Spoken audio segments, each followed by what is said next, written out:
On Sunday, as reported, Ukraine will participate in the fourth round of peace talks at the Davos conference. While visiting Estonia, Zelensky stated that a ceasefire would be to Russia's advantage alone. On Thursday, while visiting Estonia, Zelensky stated that a Russian-Ukrainian military truce would not result in political discourse and would serve just Russia's interests. Zelensky is now touring the Baltic region and engaging with the country's leaders. Reuters reports that the president of Ukraine has stated that a truce would be good for Russia since it would give Moscow more time to stockpile bombs. He also mentioned that Russia was in talks to buy missiles from Iran and that Russian soldiers had acquired over 1 million rounds of ammunition from North Korea. Additionally, he asserted that a truce would assist Russia in making up for its arms imbalance. Observations from the Day the Live blog covering the conflict between Russia and Ukraine today has your gratitude. The site will be going down soon, but you can keep up with the news here. Here is a rundown of today's important posts to wrap things up. On Thursday, while visiting Estonia, Zelensky stated that a Russian-Ukrainian military truce would not result in political discourse and would serve just Russia's interests. While touring the Baltic region, Zelensky met with the country's top officials during their meeting on Thursday. Representatives from Ukraine met with Estonian President Alar Karis, who urged them to invest in defense for the long term. He emphasized the need of investing in defense capacities for a lasting peace. On Sunday, the peace formula discussions at Davos will be hosted by Switzerland and Ukraine. Attendees will have the opportunity to voice their support for Ukraine's peace proposal at this, the largest gathering of its kind to date. Legislators in Ukraine have chosen not to discuss a contentious bill that would increase the country's military draft. Some provisions directly violate human rights, remarked David Arakhamia, head of the ruling party in Ukraine, following a private meeting with the country's military brass. On January 29, Hungarian Foreign Minister Peter Szijjártó mentioned the possibility of meeting with his Ukrainian colleague. 2 Russian missiles hit a hotel in Kharkiv late on Wednesday, injuring 13 persons, including international journalists, according to local police. Sergei Tomalenko, head of the Ukrainian Union of Journalists, claimed today that the missile attacks on a Kharkiv hotel were the intimidation of media workers in order to limit the coverage of the war by Russia, in an effort to keep the Black Sea free of mines following Russia's invasion of Ukraine. High-ranking defense officials from Romania, Turkey, and Bulgaria inked a memorandum of understanding in Istanbul, creating the Mine Countermeasures Naval Group in the Black Sea, MCM Black Sea.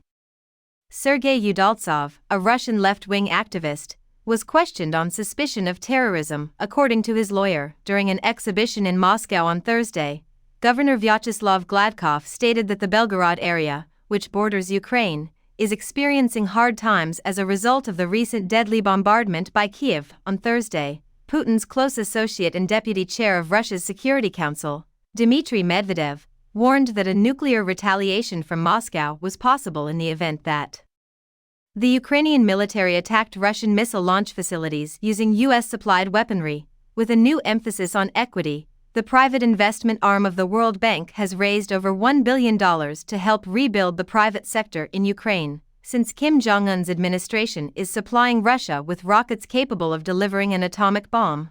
South Korea claims that Ukraine serves as a test ground for North Korean nuclear missiles. During Wednesday night's debate, U.S. presidential candidates Nikki Haley and Ron DeSantis disagreed on whether or not to maintain support for Ukraine's defense.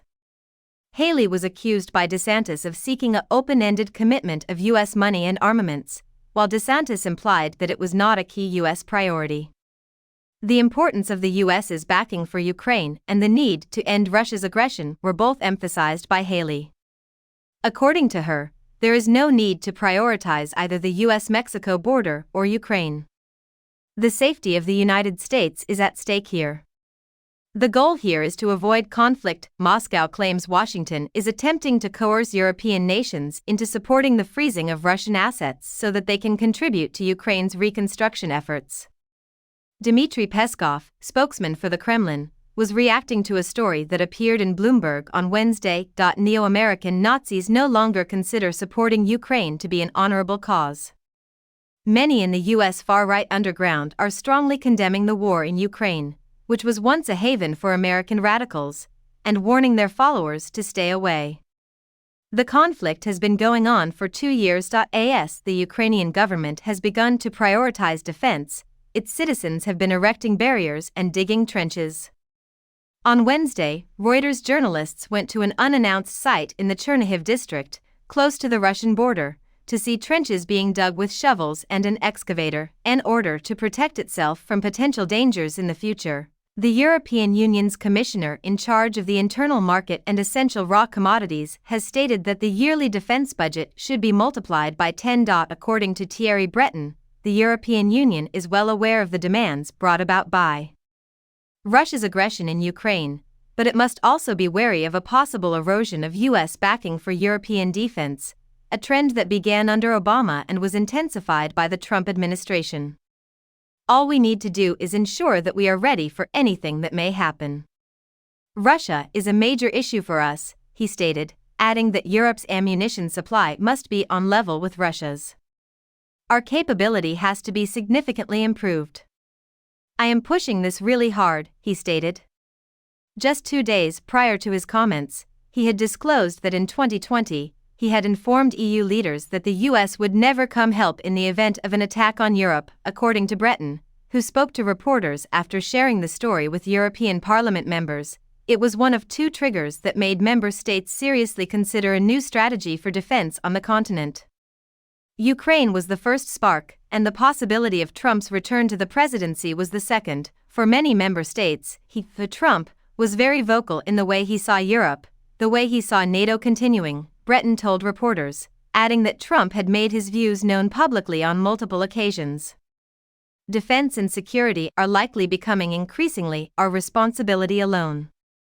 We have to take this into consideration since, although we are members of NATO, the largest alliance member held this opinion. Truthfully, though, it all began before Trump took office. You may recall that Obama made a statement while in office when he traveled to Brussels. The pattern began here, he added, albeit it was different from Trump's warning. His second statement to the press was that the European Union was close to meeting its goal of annual ammunition round production of 1 million for use in Ukraine and elsewhere.